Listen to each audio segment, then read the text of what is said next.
Issue নিয়ে দুইটা কথা বলবো, শুধু ভারত ইস্যু নিয়ে শুধু এই কথাটা বলবো। দেখেন, এই এইবার যে প্রাদেশিক ইলেকশন হলো ভারতে, আমরা বাংলাদেশের বর্ডারের তিনটা প্রদেশ, ওয়েস্ট বেঙ্গল, আসাম এবং মিজোরাম, এই তিনটা প্রদেশেই বিজেপি ক্ষমতায় এসেছে। এবং এই প্রথম ভারতের ইতিহাসে এই প্রথম যে তারা এই তিনটা প্রদেশের ইলেকশনে বাংলাদেশকে শত্রু হিসাবে দেখিয়ে তারা ইলেকশন ক্যাম্পেইন করেছে। এই তিনটা দেশে এটা ইন্ডিয়া কখনো করে নাই। এবং আপনারা হয়তো খেয়াল করেছেন যে শপথ গ্রহণ অনুষ্ঠানে জনাব শুভেন্দু উনি গেরুয়া ড্রেস পরে গিয়েছিলেন। মানে এগুলো অনেক কিছু সিগনিফিকেন্ট করে, কারণ এটা পশ্চিম বাংলার যে এটা পশ্চিম বাংলার ট্র্যাডিশনাল রাজনীতির কালচার না এটা। গতকালকে আমি ভারতের মিডিয়াতে দেখলাম যে আগে কলকাতায় মাইক দিয়ে আজান দেওয়া হতো, এখানে নিষেধাজ্ঞা এসেছে, শুভেন্দু এই সরকার করেছে যে মাইক দিয়ে আজান দেওয়া যাবে না। এবং উনি তো বলেছেন যে হিন্দুস্থান হলে শুধু হিন্দুরা থাকবে। তো আর গরুর কথা, পৃথিবীর সব থেকে বেশি বিফ, গরুর মাংস রপ্তানি করে হলো ভারত, যে নাম্বার 1 বিফ এক্সপোর্টিং কান্ট্রি। তার মানে সব থেকে বেশি গরু জবাই করে সেই মাংস মাংস কেটে সেই মাংস বিদেশে রপ্তানি করে হলো বিজেপি সরকার।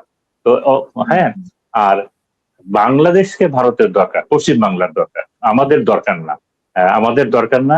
ইন্ডিয়ান গরু যদি বাংলাদেশে না আসে, বাংলাদেশের জন্য মঙ্গলজনক, বাংলাদেশের খামারিরা ভালো দাম পাবে। আর তবে একটা ভয় তো অবশ্যই আছে। দেখেন, এই যে বিজেপির যারা প্রাদেশিক সরকার আছে,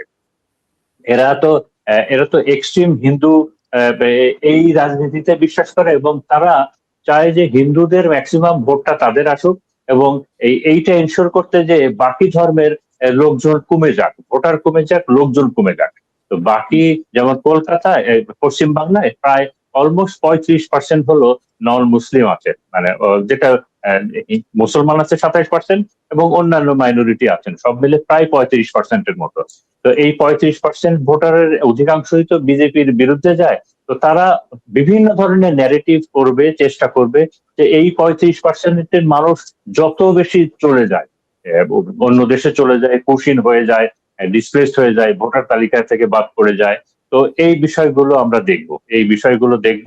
তো এই বিষয়গুলো আসলে ভয়, মানবতার দিক দিয়ে চিন্তা করলেও ভয়, যে কোনো দিক দিয়ে চিন্তা করলেও ভয়।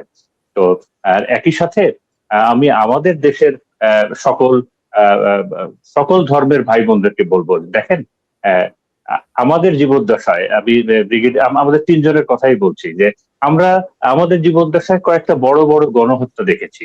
আমরা গাজায় গণহত্যা দেখেছি। আমরা তো আর ওই সেই সেকেন্ড ওয়ার্ল্ড ওয়ারের, দ্বিতীয় বিশ্বযুদ্ধের নাৎসি হলোকাস্ট তো আমরা দেখিনি, কিন্তু আমরা কিন্তু গাজার গণহত্যা দেখেছি। আমরা বসনিয়া হার্জেগোভিনার গণহত্যা দেখেছি। আমরা চোখের সামনে রোহিঙ্গা গণহত্যা দেখেছি। তো এবং আমরা আশা করি যে এই যে নৃশংস গণহত্যা, এগুলোর সকল ধর্ম থেকেই যেন এগুলোর প্রতিবাদ আসে। তো এই প্রতিবাদগুলো যেন আসে আমাদের দেশের। এটা তো শুধু মুসলমানদের ইস্যু না, এটা মানবতার উপরে একটা আঘাত। তো আমি কিন্তু দেখেছি যে রোহিঙ্গাদের উপরে মায়ানমারের তারা যখন এরকম একটা গণহত্যা চালালো, আমাদের বৌদ্ধ সম্প্রদায়, আমাদের দেশের যেসব সনাতনী ধর্ম সম্প্রদায় আছে, ওনাদেরকে ওইভাবে এই বিষয়ে নিন্দা জানাতে দেখি নাই, আমরা এই বিষয়ে করতে দেখি নাই। তো আমরা চাই যে আমরা এই বিষয়গুলো যেই করি, কারণ কারণ পশ্চিম বাংলার যদি অশান্ত হয়, পাশের বাড়িতে আগুন লাগলে নিজের বাড়িতেও তো সেই আঁচ আসে, এবং নিজের বাড়িতে তো সেই আঁচ আছে, আতঙ্কও কাজ করে। তো এই বিষয়টা এখানে আছে। আর ইরানের যুদ্ধ নিয়ে শুধু দুইটা কথা বলতে চাই, সেটা হলো দেখেন, ইসরায়েলের বিষয়ে আগে আমি ইসরায়েলের প্রসঙ্গ বলিনি, ইসরায়েলের প্রসঙ্গ দুইটা কথা বলে আমি শেষ করব।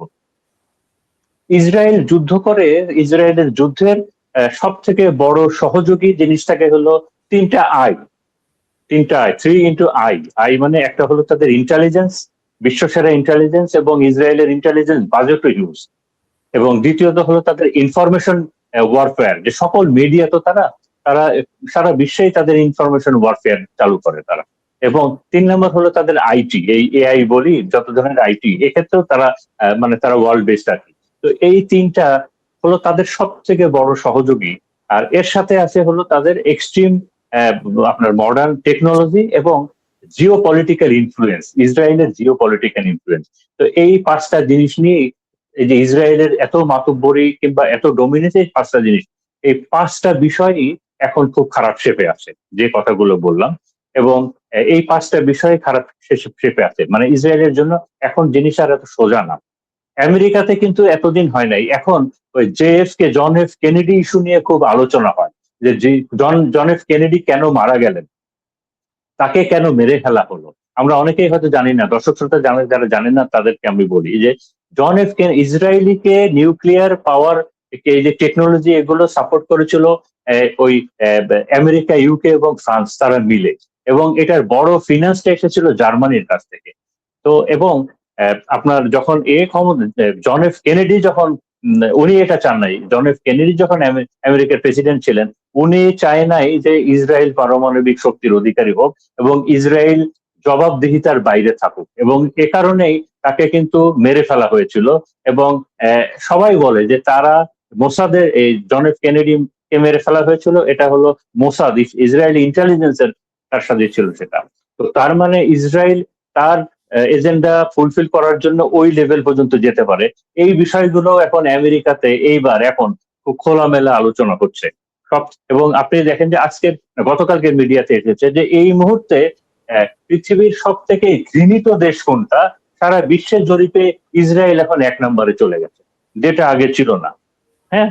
এবং গতকালকে আমি খুব অবাক হলাম যে আমেরিকান মিডিয়াতে আলাপ হচ্ছে অনেকে, যে অনেক জায়গায় আলাপ করতেছে এভাবে যে আচ্ছা, ধরা যাক ট্রাম্পের তো অনেক বয়স হয়ে গেছে, ট্রাম্প মারা গেল কিংবা তার হার্ট অ্যাটাক হলো, তো তার মানে তো মিস্টার ভেন্স প্রেসিডেন্ট হবেন, এবং উনি তো এই মুহূর্তে যুদ্ধ বন্ধ করে দিবেন, উনি তো এইটা করবেন, তাহলে তো যুদ্ধ, পৃথিবীটা স্টেবল হয়, পৃথিবীটা অনেক শান্ত হয়। কিন্তু তার মানে খোদ আমেরিকাতেও এই আলাপগুলো হচ্ছে।